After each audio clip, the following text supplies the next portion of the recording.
তিনটে খারাপ গুণ যেগুলো আমাদের সাথেই থাকে এবং আমাদের সমস্ত কাজে বাধার সৃষ্টি করে এবং আমাদেরকে কিছু কিছু সময় বিপদেও ফেলে। তো এইগুলোকে যদি আমরা একটুখানি নিয়ন্ত্রণ করতে পারি, আমাদের কাজের গতি, কাজের ফ্লেক্সিবিলিটি এইগুলো আরও সুন্দর হয়ে যাবে। তো সেই তিনটে জিনিস কি, যেগুলো আমরা সবসময় বোঝার মতো করে নিয়ে বয়ে বেড়াই, তো সেই নিয়ে কথা বলবো আজকের এই ভিডিওটায়, যেটা শুনলে আপনারা বুঝতে পারবেন যে এই সমস্তগুলোকে যদি আপনি নিয়ন্ত্রণ করতে পারেন তাহলে আপনার জীবন অনেকটা সুন্দর হতে পারে। তো আমি শুভ, গো অ্যাহেড বাংলার নতুন আরেকটি এপিসোডে আপনাদের অনেক স্বাগত। এই তিনটে খারাপ জিনিস, খারাপ গুণ বা আপনি শত্রুও বলতে পারেন, যেগুলোকে আমরা সব সময় বয়ে বয়ে বয়ে বয়ে নিয়ে বেড়াই প্রত্যেক মুহূর্তে, প্রত্যেক কাজের সময় এইগুলো আমাদেরকে খুব বাধার সৃষ্টি করে। তো প্রথমেই বলবো ভয়। এই ভয় আমাদের অনেক কিছু কাজ করতে কিন্তু বাধা দেয়। কিসের ভয়? করতে পারবো তো? না বাবা, আমি এসব করতে পারবো না, আমার দ্বারা এটা হবে না। আপনারা রিস্ক নিতেই পারেন না এই ভয়ের চোটে। একটা কাজ করতে গেলে, একটা ভালো কাজ করতে গেলে একটা রিস্ক নিতে হয়। তো কথা আছে না, নো রিস্ক নো গেইন। তো একটা রিস্ক, একটা কোনো কাজ তো আপনাকে করে দেখতে হবে, এগিয়ে দেখতে হবে, তবে তো হবে কি হবে না বুঝবেন। তো এই ভয় কিন্তু থাকলে চলবে না। একটা ছেলে পরীক্ষায় বসলে তবে তো পাস করবে না সেটা ঠিক হবে। পরীক্ষায় যদি না বসে ভয়েতে, তাহলে তো পাসই করবে না, এটা তো গ্যারেন্টি। তো সেই কারণের জন্য এই ভয় জিনিসটাকে কাটাতে হবে।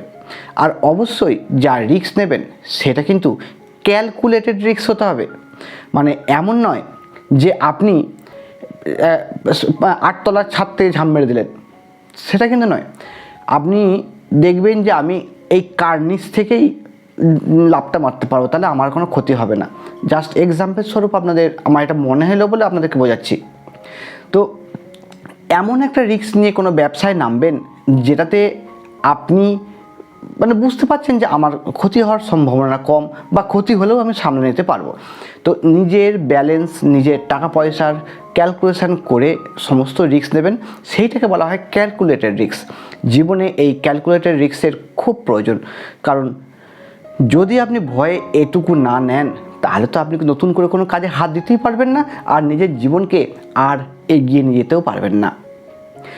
নেক্সট পয়েন্ট হচ্ছে লোভ। খুব খারাপ জিনিস।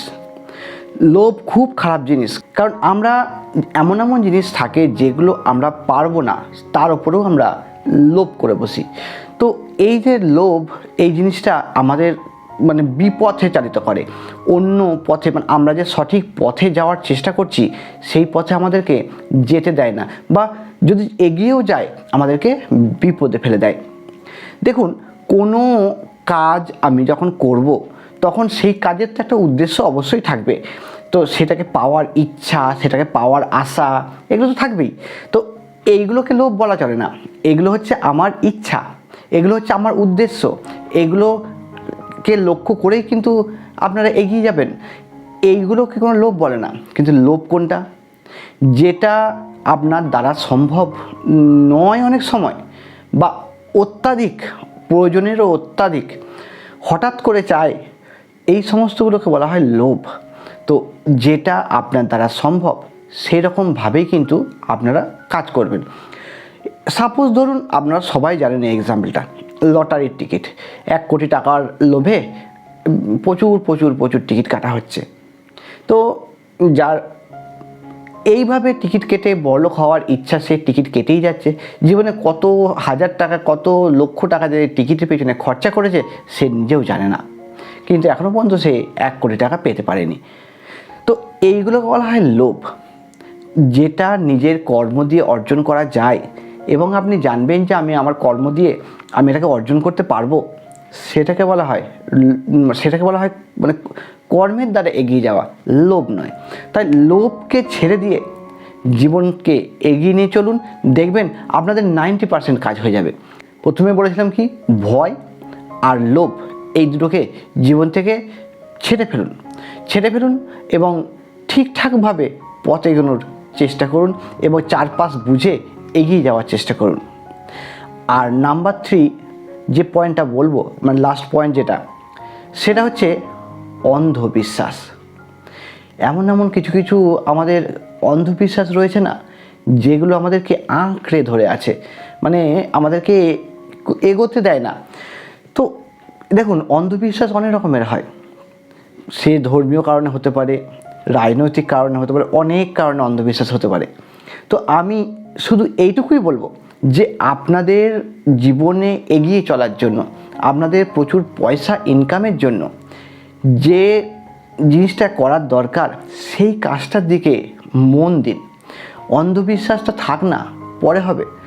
কারণ এই অন্ধবিশ্বাস যার মনে প্রচুর পরিমাণে ঢুকে আছে না, তার মধ্যে একটা নেগেটিভিটি কাজ করে।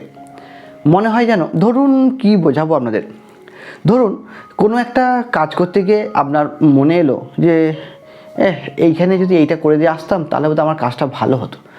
তো যেহেতু ওটা করে আসেননি, আপনার মনে নেগেটিভিটি ঢুকে গেছে, তাহলে আপনি ইচ্ছা করলেও সেই কাজটা আর করতে পারবেন না। তো এইগুলোকে ছাড়ুন। নিজে ভগবানের নাম করে, যে ভগবানকে মানেন, আল্লাহকে মানেন, হ্যাঁ, যীশু খ্রিস্টকে মানেন, যে ধর্মের ঠাকুরকে মানেন, সেই ঠাকুরের নাম করে, সেই ভগবানের নাম করে আপনারা নিজের কর্মে এগিয়ে যান। অন্ধবিশ্বাসকে ছাড়ুন, জীবনে অনেক দূর এগোবেন। তো আজকের এই ছোট্ট ভিডিওটা অনেক কিছু আপনাদের কাজে লাগবে। ভালো লাগলে লাইক করবেন, চ্যানেলটাকে সাবস্ক্রাইব অবশ্যই করবেন। অনেক কিছু আপনাদেরকে বলবো। আজকের মতো এখানেই, টাটা।